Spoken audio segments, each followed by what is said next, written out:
Charlie and the Chocolate Factory. Chapter 11. The Miracle. Charlie entered the shop and laid the damp 50p on the counter. "One Wonka's wimple scrumptious fudge mallow delight," he said, remembering how much he had loved the one he had on his birthday. The man behind the counter looked fat and well-fed. He had big lips and fat cheeks and a very fat neck. The fat around his neck bulged out all around the top of his collar like a rubber ring.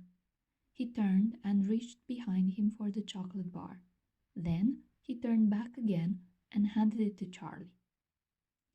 Charlie grabbed it and quickly tore off the wrapper and took an enormous bite. Then he took another, and oh, the joy of being able to cram large pieces of something sweet and solid into one's mouth. The sheer blissful joy of being able to fill one's mouth with rich, solid food. "You look like you wanted that one, Sonny," the shopkeeper said pleasantly. Charlie nodded, his mouth bulging with chocolate. The shopkeeper put Charlie's change on the counter. "Take it easy," he said. "I'll give you a tummy ache if you swallow it like that without chewing." Charlie went on wolfing the chocolate. He couldn't stop, and in less than half a minute the whole thing had disappeared down his throat. He was quite out of breath, but he felt marvelously, extraordinarily happy. He reached out a hand to take the change. Then he paused. His eyes were just above the level of the counter. They were staring at the silver coins lying there. The coins were all 5-penny pieces. There were 9 of them altogether. Surely it wouldn't matter if he spent just one more. "I think," he said quietly, "I think I'll have just one more of those chocolate bars. The same kind as before, please." "Why not?" the fat shopkeeper said, reaching behind him again and taking another wimple scrumptious fudge mallow delight from the shelf. He laid it on the counter. Charlie picked it up and tore off the wrapper, and suddenly, from underneath the wrapper, there came a brilliant flash of gold. Charlie's heart stood still.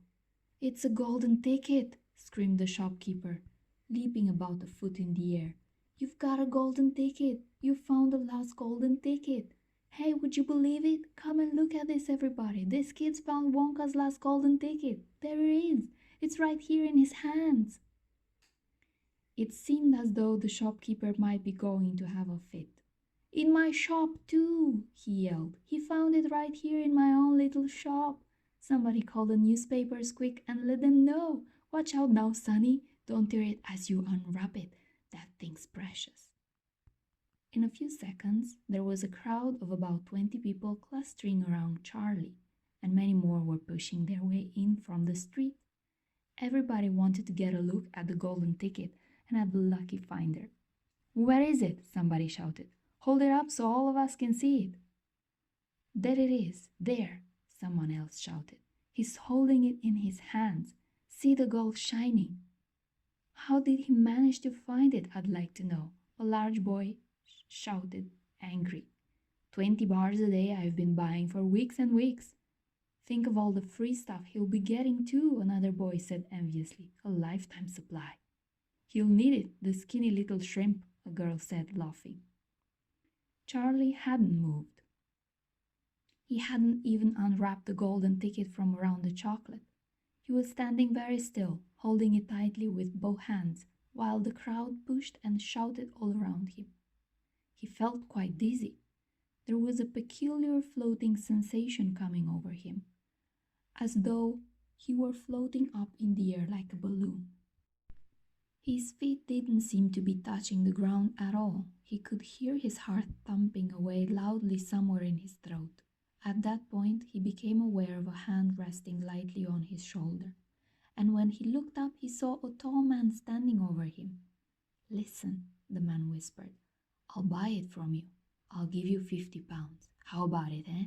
And I'll give you a new bicycle as well, okay?" "Are you crazy?" shouted a woman who was standing equally close. "Why, I'd give him 200 pounds for that ticket. You want to sell that ticket for 200 pounds, young man?" "That's quite enough of that," the fat shopkeeper shouted, pushing his way through the crowd and taking Charlie firmly by the arm. "Leave the kid alone, will you? Make way there. Let him out." And to Charlie, as he led him to the door, he whispered, "Don't you let anybody have it. Take it straight home quickly before you lose it. Run all the way and don't stop till you get there. You understand?" Charlie nodded. "You know something?" the fat shopkeeper said, pausing a moment and smiling at Charlie. "I have a feeling you needed a break like this. I'm awfully glad you got it. Good luck to you, Sonny." "Thank you," Charlie said, and off he went, running through the snow as fast as his legs would go. And as he flew past Mr. Willy Wonka's factory, he turned and waved at it and sang out, I'll be seeing you soon."